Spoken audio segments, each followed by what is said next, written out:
I read all this stuff on Investopedia.com at night, and I'm like, oh my God, I'm so knowledgeable. I'm so powerful. I know so much. And I was paralyzed with fear and not doing it until I finally started talking to other women who were doing it. And it was like, now it's validated. She's done it. She's okay. I can do it. I'll be okay. Welcome back to another episode of Coffee and Coin. I have Cris V on the pod with me today. Welcome, Cris. Hello, Allegra. Don't you feel like this conversation has been a long time coming? I do. I'm so excited to be here. I cannot wait, and also terrified to talk about finances. I know. I mean, we were saying before the episode started recording, it's a really weird thing to do, to know that the conversation you're about to have on a personal topic that you're now comfortable talking about, right? Because everyone who comes on this pod, actually, I'm not forcing them to talk about money. They like this subject matter now, even if they didn't initially. And it's still a little nerve-wracking to think, I don't know who or how many people are going to listen to my details, all my financial deets. But I appreciate you for doing it anyways, because as you know, I just think it's so powerful when women share their stories, because I think I can listen to almost any podcast and see a little crumpet of me or get a little gold nugget that I can apply. And that's genuinely why we're doing this, so that more women can hear from women doing the damn thing. It's like little possibility drops for them. Yeah, it's an incredibly powerful feedback loop too. So yes, all in.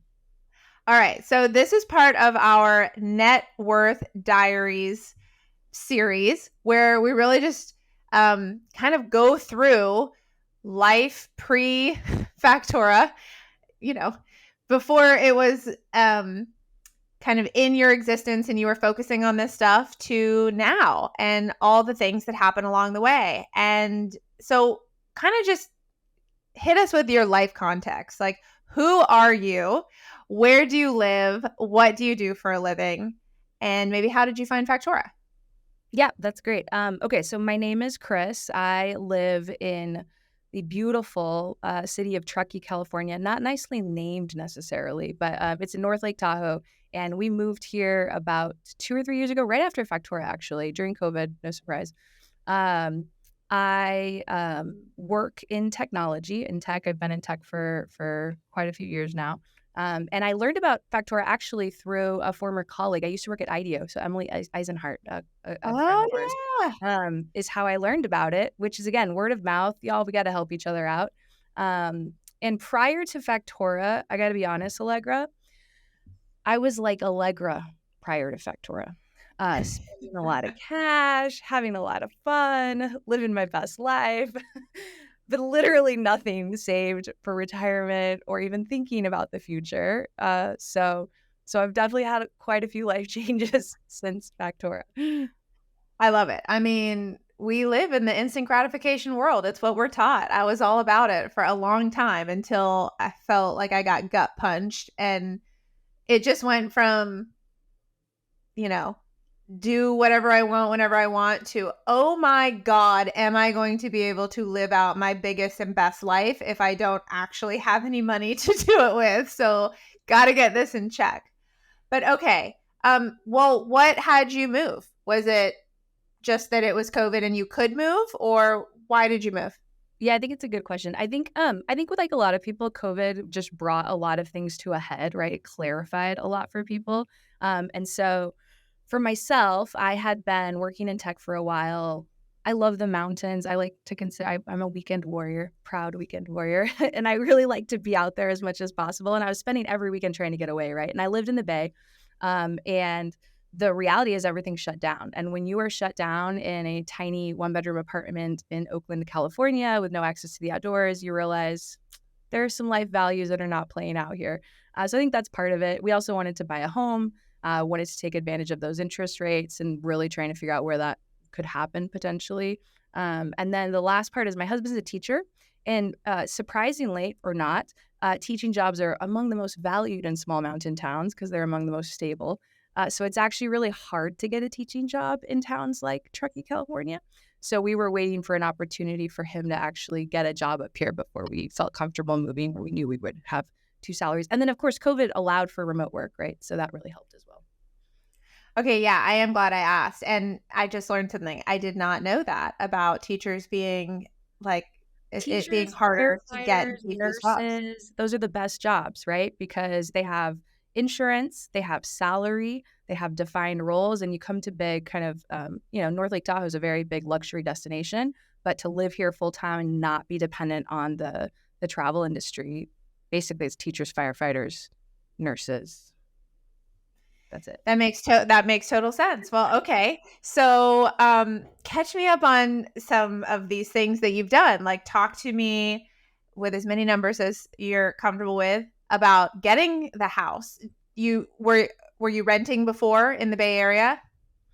Okay. Yeah, I think Now what? maybe the first thing I'll say is like before Factora, I literally did not even know how much I was spending every month. I think that's like a really important set of context. It was kind of scared of looking at my cash, right? Or even trying to understand. I also knew in my head that I wanted to buy a home someday, but really had no idea what that meant or how to get there. It was just like, oh, maybe it'll happen.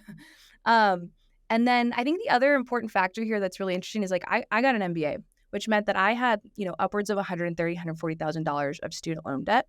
And I think that that is really something that people aren't talking as much about is like when those student loans went on pause and I started paying attention to my finances, it really foundationally shifted what we were able to do with our cash, right? And so for context, so that everyone knows, before Factora, my net worth was negative $62,000. And so, some of the immediate things that we did was just start paying attention to where that money went. And we knew that we wanted to buy a house. So the first thing we did was start to save money. And so since then, I mean, if you want to get into the specifics at this point or Yeah, let's go. No, let's go right into it.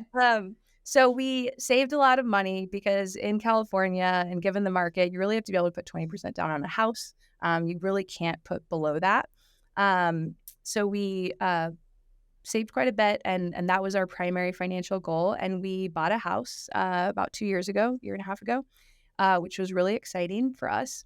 So that was one big change, I think, that really helped us. I think the other thing that I did quite a bit, and I'm looking at my notes here, was really start to try to understand where I could get more leverage in my money, right? And so I'm a former financial news reporter. Of course, investing in brokerage accounts and in the stock market is great. And I knew that I understood the idea of compounding interest, but I'd never done it. I'm so embarrassed to say. And so I think really starting to invest there again was really helpful. And even just putting money into your 401k before it gets into your paycheck, pre-tax money. Amazing. Again, all these things I think some of us know intellectually, but actually taking the time to do it takes some effort.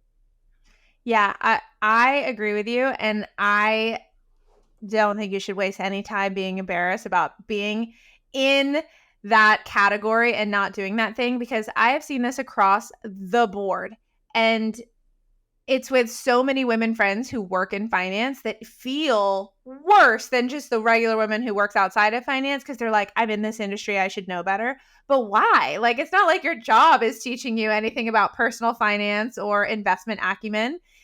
So it's exactly the same, right? You still have to take the time and the energy to go learn it. And then to your point, big difference between like knowing what to do and actually doing the dang thing. And for me, the doing it doesn't happen without some sort of conversation. And that is why Factora is built in community, because I read all this stuff on Investopedia.com at night. And I'm like, oh my God, I'm so knowledgeable. I'm so powerful. I know so much. And I was paralyzed with fear and not doing it until I finally started talking to other women who were doing it. And it was like, now it's validated. She's done it. She's okay. I can do it. I'll be okay. And I just think that we're a little different from men in that way. Like I was just actually on a podcast talking to a woman about this, and she's like, why do you think it's so different? And I was like, I know we're not allowed to have gendered conversations these days, but truly, I do think that innately women are more risk averse and men are more risk forward. And that makes sense from where we came from, right? Like someone had to go out and hunt and kill and bring the food back and like be around fire and wolves and whatever. And the women had to like gather and protect and nurture. And like that is just how it was divided. And I find it hard to believe that we don't have any traces of that like in our code. And I want to say, I just want to like add to that. I think that there's been a lot of research that shows actually that is a common thread, especially in like female leadership. This is something that just comes up a lot. And that's not a bad thing, right? Like actually, no, what has been exactly. shown in research is that women take better calculated risks. And so I think about that for myself. The reality was, and let me tell you, like to buy a home in the state of California, I had to take a very calculated risk, right? Like my husband had retirement. We used some of his money, which is a calculated risk. It's scary to dig into that money, right? We had to make some decisions. For instance, we took out a HELOC to be able to get our house, which is a floating interest rate, right? That's a calculated risk, but it allowed us to buy a home that we know is gaining value in a place that we know we can always, it will always, I mean, North Lake Tahoe is a very desired destination. And so we feel very comfortable with that calculated risk, right?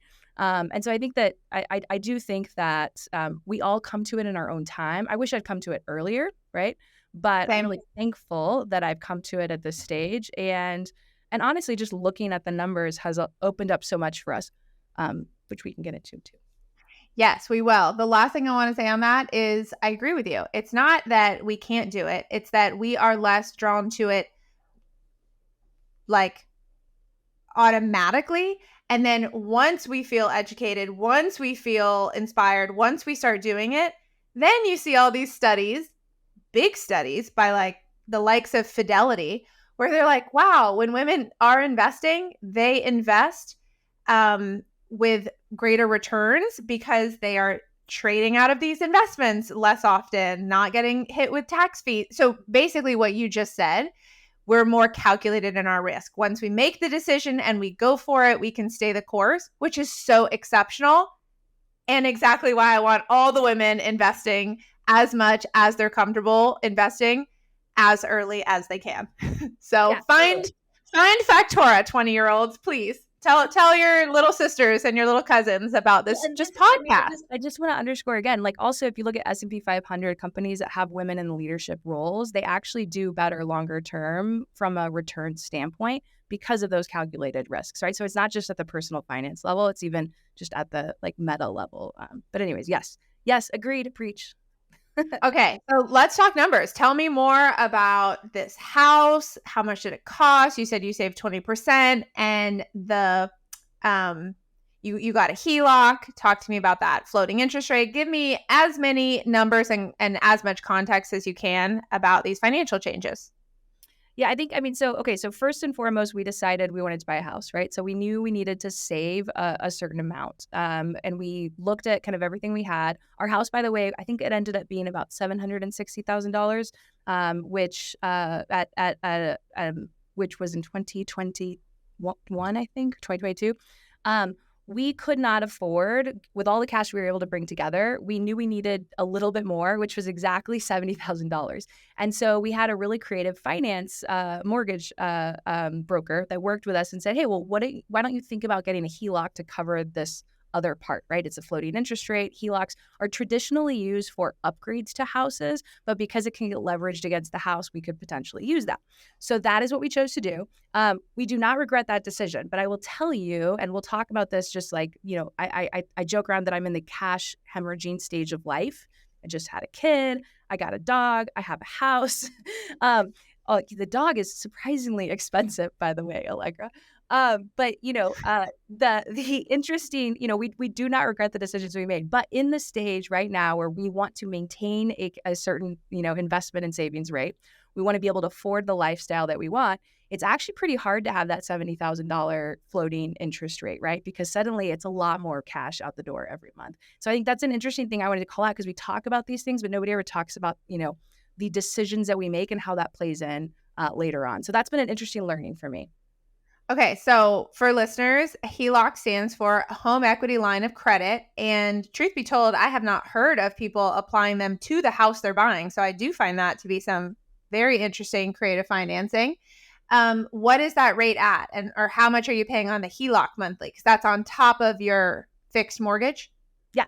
So our fixed mortgage came in at 2.8%, which we're really happy with that rate. That worked out pretty amazing for us. The HELOC, the last I checked, and I checked, I think like 2 months ago, it's at 10.1%.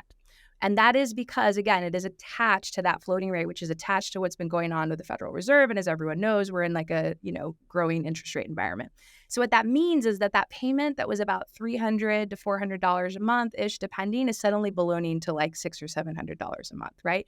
And so, again, I think that the way that I've been thinking about our finances, and I want to be really clear, right? I'm in my late 30s. I have my first child. She's 14 months old. Best thing that's ever happened to me, surprisingly. Never expected that. I'm the breadwinner in my family. I have a mortgage, and oh goodness, now I have student loans coming back into play, which we'll talk. I'd love to chat more about that.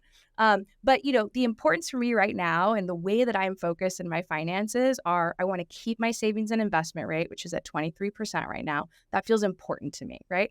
I want to manage all my costs, which are a lot right now. Let's talk about daycare. And that means that these small decisions that we think we made, right? What's an extra $300 a month for this HELOC, now ballooning to double that to some extent, it is not trivial. And so Yeah, I think that, this is the reality of the choices that we make in finances. And I think it's just really interesting. I'm enjoying learning from it. totally.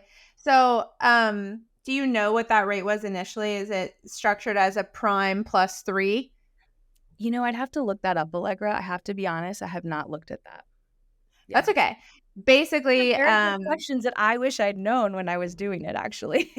well, I mean, it got you the house, right? And it is interesting to think, oh, I've got this fixed rate, and I know that this additional $300 could be variable, but hopefully it stays $300. And, we now know how that turned out. We hadn't been in a high interest rate environment really since we've been alive.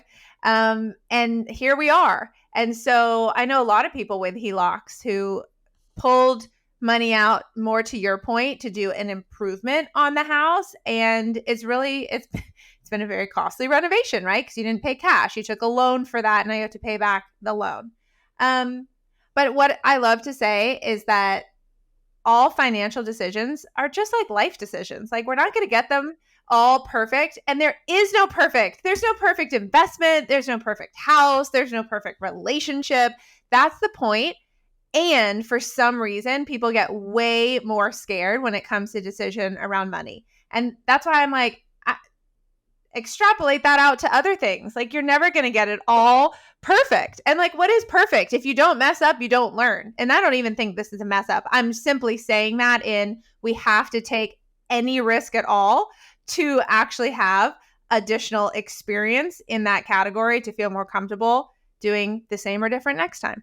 Yeah, totally. And I think, one thing that we talk a lot about in Factora is our values, right? And how our values align with the decisions that we're making with our money.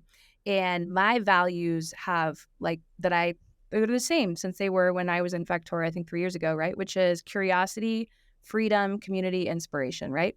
I get to live in a place where I'm constantly inspired by the mountains around me and the things I get to do. I have a community I really love. I am able to match that decision with those values. And I think that that's been really important.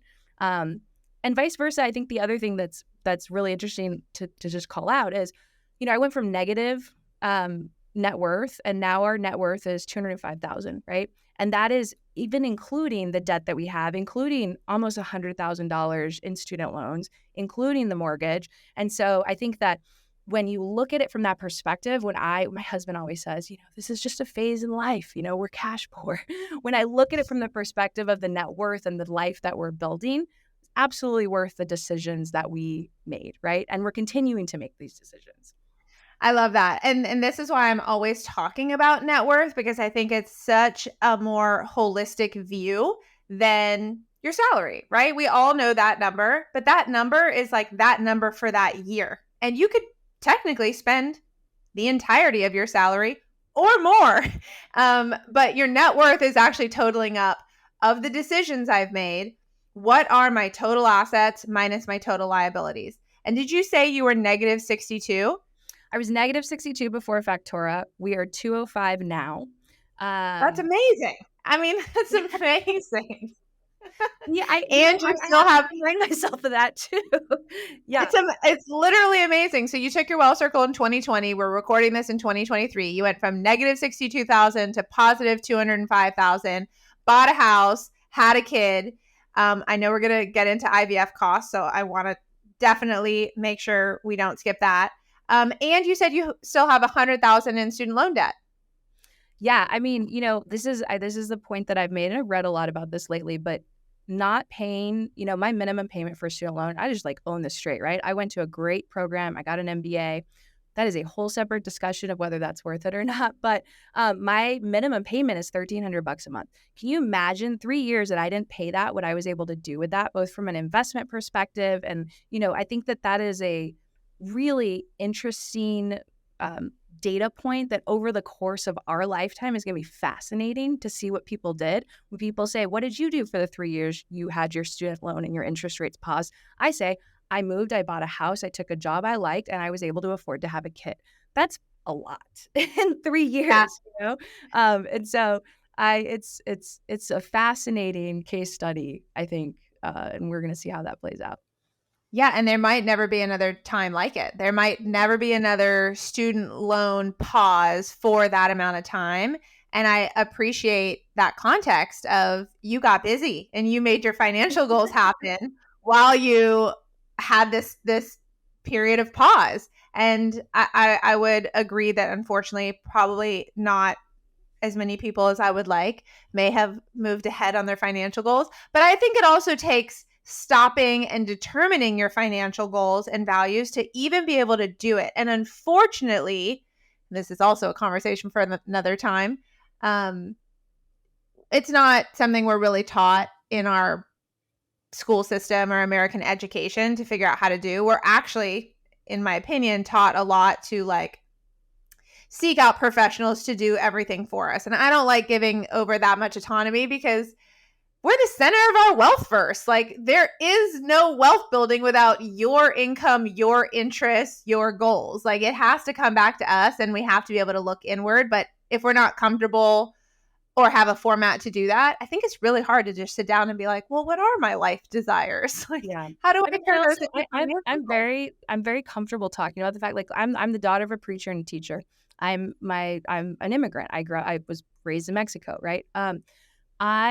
My parents are incredible. What they've been able to accomplish with very little in their life is phenomenal. And I will say also that I did not get the education of finance, right? I remember my first credit card was they used to sit outside at the college campuses and have you sign up. And I remember, and I like didn't even have basic, I hate to admit this, but didn't even know you were supposed to pay it monthly, right? And so I think that just facing the fact that we are not all raised with the same financial education and what we can do to help each other get there is without shame, I think is super important.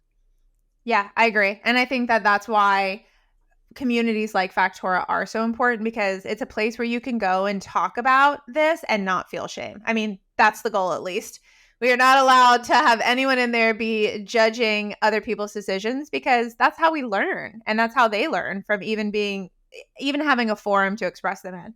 But to your point about credit card and not knowing you had to pay it off, same for me, and like again, I don't It seems like expect such a this. duh, right? Like, how could you not know that you have Well, to it pay it does off? now, but actually, I Yeah. think credit cards are really counterintuitive. Like, why do they have a limit? Who sets the limit? Why is the interest rate? All of these questions I didn't have until way after I was using one. And to your point, I think that you cannot expect a financial education to necessarily come from home.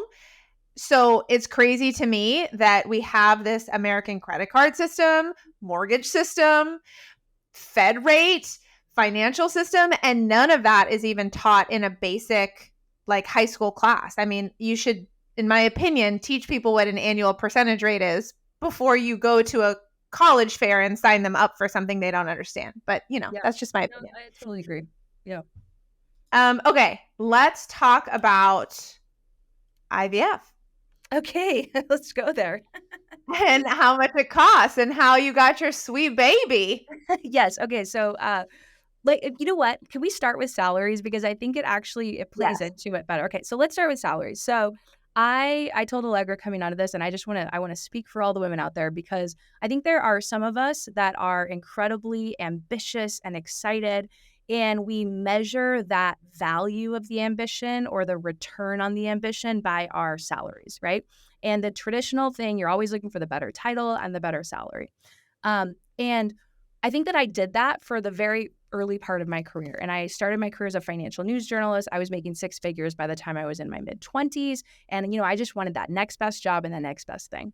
And I also, by the way, got everything I ever wanted from a career, right? I was traveling internationally, interviewing everything from heads of state to movie stars. And I just thought this was my dream. And I was miserable. And I didn't feel appreciated for my brain. And I didn't feel like I was bringing the value that I wanted to the world. And I think I had a really huge unlock in my late 20s and when I was pretty young, I think, that the job and the title and the money were never going to make me happy. And so when I look, and I actually created a graph, I don't know if y'all will show it on the YouTube, but I created a graph so that everyone can see the decisions I've made and how my salary has tracked. And it is a bumpy road. Now, directionally, is it up to the right? Yes. But there were years that I took $50,000 pay cuts. Most recently, 2 years ago, I took a $30,000 pay cut. And that's because my objective function has always been, where am I going to learn the most? How am I going to grow as a human, as an individual, as a professional? And it's unlocked amazing opportunities for me, right? And now I'm in the phase of life where I'm like, oh, and what are the benefits that might make up for certain non-cash returns? And that's something that I never thought I would say or be that kind of person, but it is something that plays into it, right? What does parental leave look like? What do IVF benefits look like? Is there a 401k matching? Now, I want to be really clear. I almost have none of those. I work at a startup right now.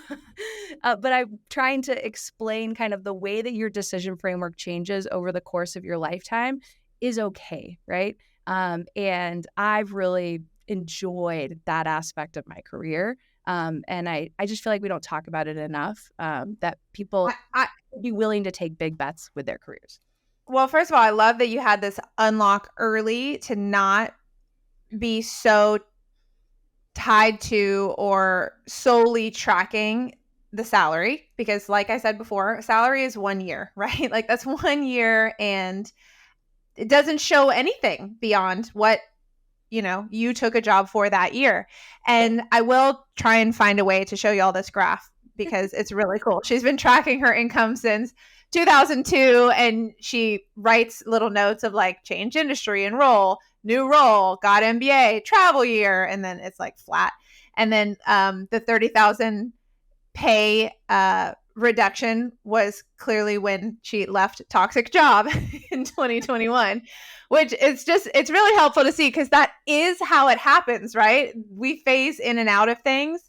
And so just like the market and some of the analogies I use for that, it's not perfectly going to track upwards. There's going to be cycles and there's going to be boom and bust periods. And so it's better to prepare for that early and to peg your what makes you happy, not to the salary, because that's not always necessarily going to go up and to the right. And if it does, it doesn't also track with your happiness, right? So like, how do you track your happiness separate from your income? So I appreciate that context. And we'll try and find a way to show this awesome graph you made. No. And so to that point, let's talk about IVF now, right? Because, okay, so when I was in my early 30s, I was working at a unicorn startup. I was traveling the world. I was working in cutting edge technology. It was great. I actually loved the job. And they had this benefit. They didn't, by the way, have 401k matching at all, but they had fertility benefits as a benefit. And I had never heard of it. Didn't even necessarily know what it was, but some women that I worked with started to freeze their eggs. They started to do things. And so I looked into it and I was like, I mean, I have nothing to lose. Like, I don't want kids anytime soon. I have nothing to lose to take advantage of this benefit. And when I went in to go freeze my eggs, this like hard ass New York woman was the doctor. And she said, are you in a committed relationship? And I said, well, yeah, I've been with a guy for like 1 or 2 years. She's like, well, I think you should ask for his sperm. And I was like, what? She said, well, embryos have a much greater chance of coming out of the freeze thaw process than eggs. And if there's any chance you're going to end up with this guy, this will give you a better bet. And by the way, she said, it's really expensive and you have it covered right now. And I want to call that out because I think that we talk about like return on investment, but nobody's talking about it in those terms. So I had this very awkward conversation with my boyfriend at the time, and we froze embryos and eggs, by the way, because I wanted a backup plan. And all in, that would have been close to $50,000. Wow. And then we just left it there, right? Fast forward, I'm married to the man, thankfully. And we were trying to get pregnant, and I had multiple miscarriages. I lost a pregnancy in the second trimester. And when I finally went back and I was talking to this doctor, she was like, you have embryos. Why aren't you using them? And I was like, oh, yeah, what am I thinking? And so, we ended up being able to use that. And that's how I have my daughter today. And we still, by the way, had to pay about $8,000 out of pocket, but we didn't have to pay $50,000. And so it was a very big lesson for me. And also I got lucky. Okay, that is an amazing story. I just learned so much. I love that woman. I know, right? I love a New York dominant lady anyways, but I had no idea that embryos do better than just eggs, and yay that you married the guy that you did the embryos with. That worked out tremendously well.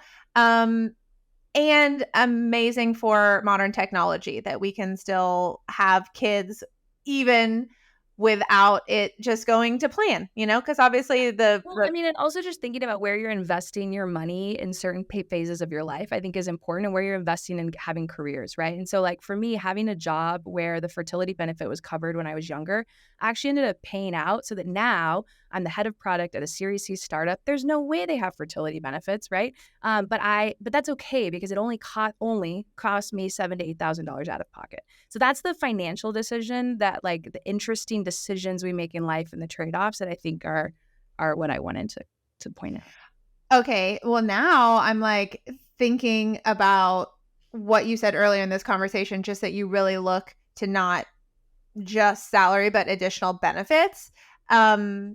So this company that you currently work at does not have fertility benefits. Does it have some of the retirement account benefits that you were looking for? Nope. So we're this is like the joy. They need to do right? better because I'm a Series nothing company and I've got retirement benefits. For all of my other startup ladies out there, I'm here for you. Okay. So when I joined Allegra, they didn't even have a parental leave policy. Wow. So I worked with our HR.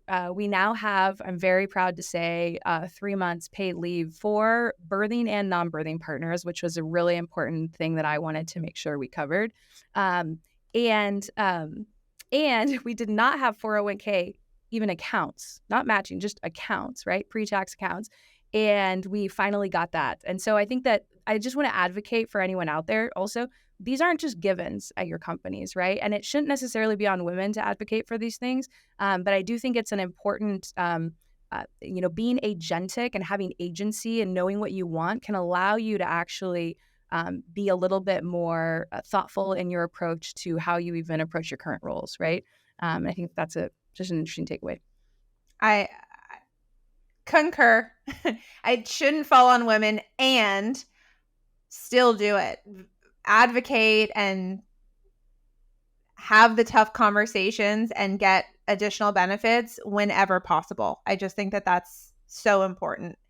Okay, we have to get to your side hustle that's gonna yes, erupt and be a bigger hustle, but I hate the word hustle. So just like a bigger, more dominating force in your life. So really the whole inspiration for this podcast is that Cris came to our Slack Factora Money Wins channel and talked all about her family and business as a mid-year reflection and gratitude, and talked about her goal for um, herself to make 40,000 in 2023 from her non W2 income. And I don't want to preface more than that because I want you to share what you've done and how you've done it. Okay. So let me recap for everyone the important factors here, right? I have continued to make decisions that are right for my values and my life, and not necessarily the best from a finances perspective of like, if I just want to be like hella rich, okay?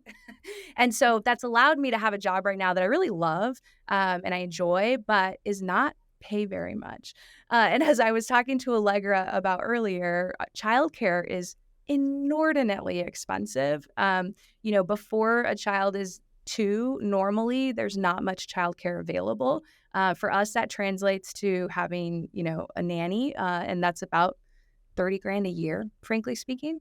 And so when I went into pregnancy and I knew coming out of my leave that I needed to find somewhere to make $30,000 a year. Like if I wanted to maintain my savings and investment rate, which is really important to me, it's not huge, but 23% matters to us and what we want. It is huge. It is huge if you compare it to the average American who's, and if you're listening, we want you closer to 20 or beyond. So it's a great investment rate. But we knew that we needed to find a way to cover that, right? Because if not, we were going to take a huge hit. And so I've been doing coaching on the side for women in product, both volunteer and paid. And then I also teach some classes through an organization on leadership and product management. And so I set myself the goal, I'm going to make 40,000 this year from those kind of side. I hate the term hustle too. Thank you for saying that. Let's just call them side gigs. Yeah. And so I worked really hard to do that this year. And as I was doing it, because I have been able to, and I to be clear, I fit it in before 9 a.m. and after 5 p.m., right? And on the weekends. As I was doing that, I realized because I was doing so much of this, that I actually wanted to do more than just work for other people in this way, just consult or just coach. Like I actually want to build my own community around women working in male-dominated spaces. I'm very passionate about it. The things that we face are unique and different, and it's really about embracing the both and lifestyle, which I think I've talked a little bit about today with you, Allegra, right? Like I can feel both proud of the decisions I've made in my salary and slightly shameful because, my business school friends are making probably 50 to 100 to 200,000 more than me right now. And I can feel both of those things. And I wanted to create a space where we can do that. And so that's what I have done is I built my own community of women working in male-dominated spaces, and we do coaching and we have classes. And it's really exciting. So I had a baby. I made 40K from my side gig, and I founded what I called Vivanta this year, which is really exciting.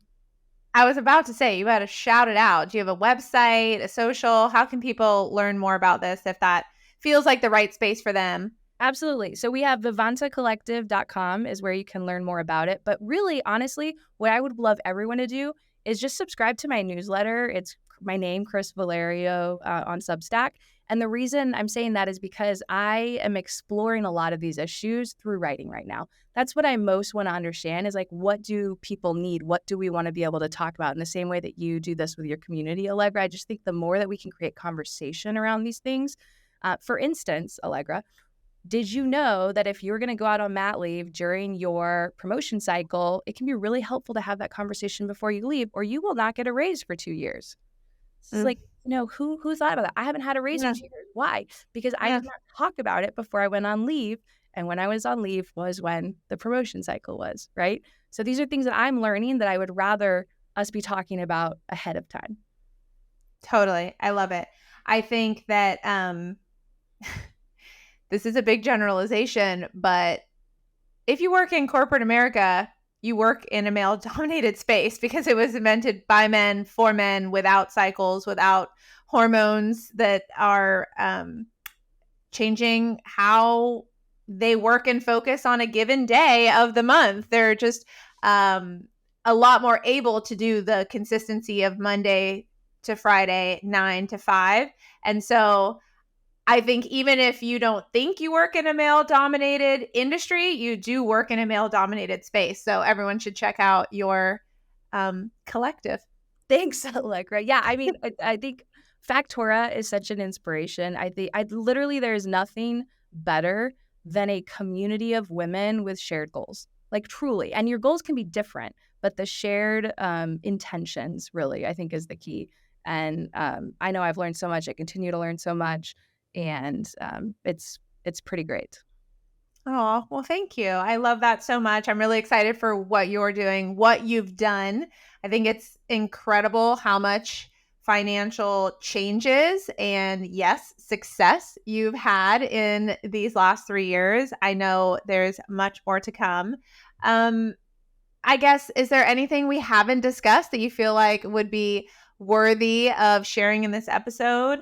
Um, Yeah, I think one thing I love listening to Coffee and Coin. They're great episodes. I love feeling a lot of the feeling not alone in some of these things. But so to that extent, what I really want to say is that finances are messy, and the decisions we make are messy. And so my biggest piece of advice that I learned from you, Allegra, and I've really I think learned in other places but never applied it to my finances, is just to be super transparent with yourself and others. Because when you're transparent with yourself and you just really take a look at things, then you can talk about them, even though it is messy, right? Um, and if you're transparent with others, then you learn how to baseline yourself. You learn that you're not alone. One of my favorite things to do when I leave a job is to ask every white male colleague that I feel close to how much they're making to baseline myself for the next job, right? So like the more we can just be transparent both with each other as women, but also with our male colleagues and our male friends about what they're doing, I think the better it is for everyone. So yeah, and the last thing is it's never too late. I think I'm probably among the older of the Factorial ladies. um, late 30s, woo, but it's still made a huge impact in my life.